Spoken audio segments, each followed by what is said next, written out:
O cidadão comum pensa que as leis existem para punir o criminoso e proteger a sociedade.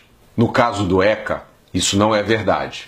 O Estatuto da Criança e do Adolescente, bem que poderia se chamar Estatuto da Corrupção do Adolescente. É uma lei ideológica e equivocada e uma das responsáveis pela guerra civil que estamos vivendo.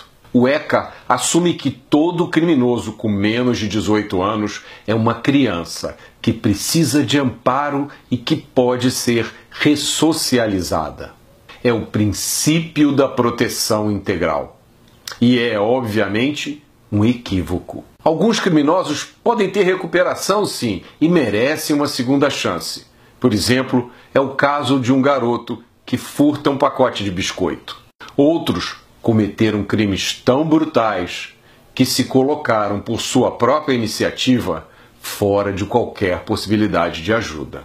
Esse é o caso, por exemplo, dos criminosos que estupraram uma jovem grávida na frente do namorado, que depois foi decapitado. Ou do criminoso que matou o médico Jaime Gold na Lagoa, abrindo a sua barriga de alto a baixo com uma faca, como se ele fosse um animal.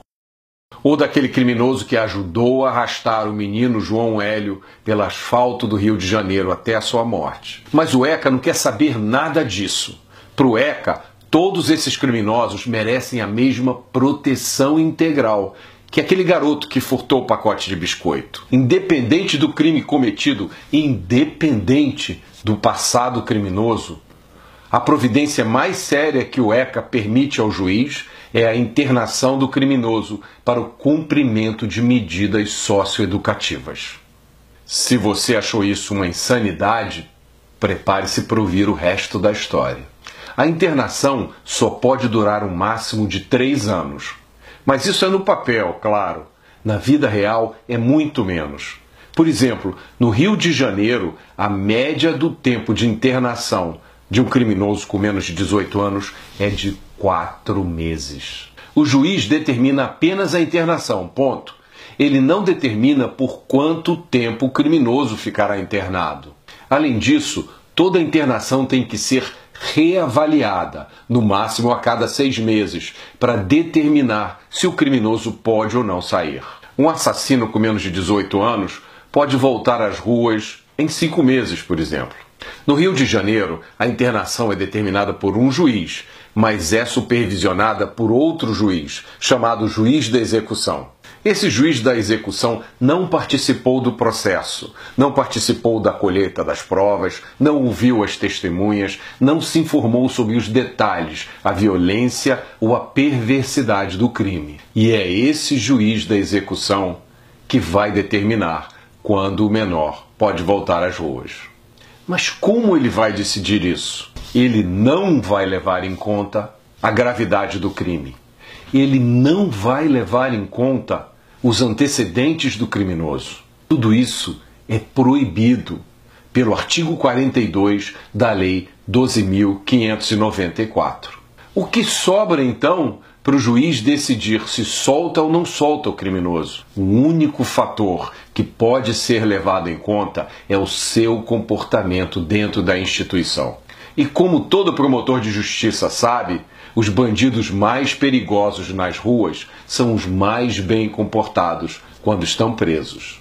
É por isso que no Rio de Janeiro, aquele bandido que assaltou você ou a sua família apontando a arma, ameaçando lhe matar e às vezes criando um trauma que dura a vida inteira, fica internado, em média, apenas 5 meses. Se o crime tiver sido de estupro, a internação dura, em média, 7 meses.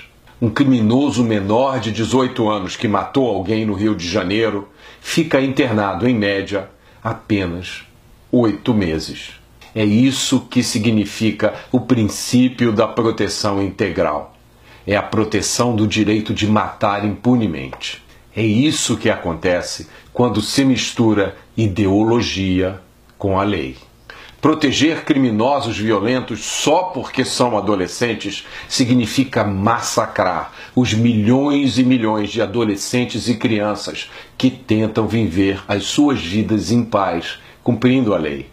Lembrem-se disso, as nossas crianças e adolescentes, de todas as classes sociais e de qualquer lugar, são as principais vítimas dos criminosos com menos de 18 anos. São elas que ficam desprotegidas pelo ECA. Reparem que nesse vídeo eu me recuso a usar a expressão menor infrator, que não passa de um eufemismo hipócrita, usado para trazer a ideologia para dentro da lei. Enquanto o ECA existir, os cidadãos brasileiros estarão indefesos e desprotegidos. O Ministério Público e a Justiça de mãos atadas e a polícia enxugando gelo. Quem protege os lobos sacrifica as ovelhas. Essa história de horror precisa acabar agora.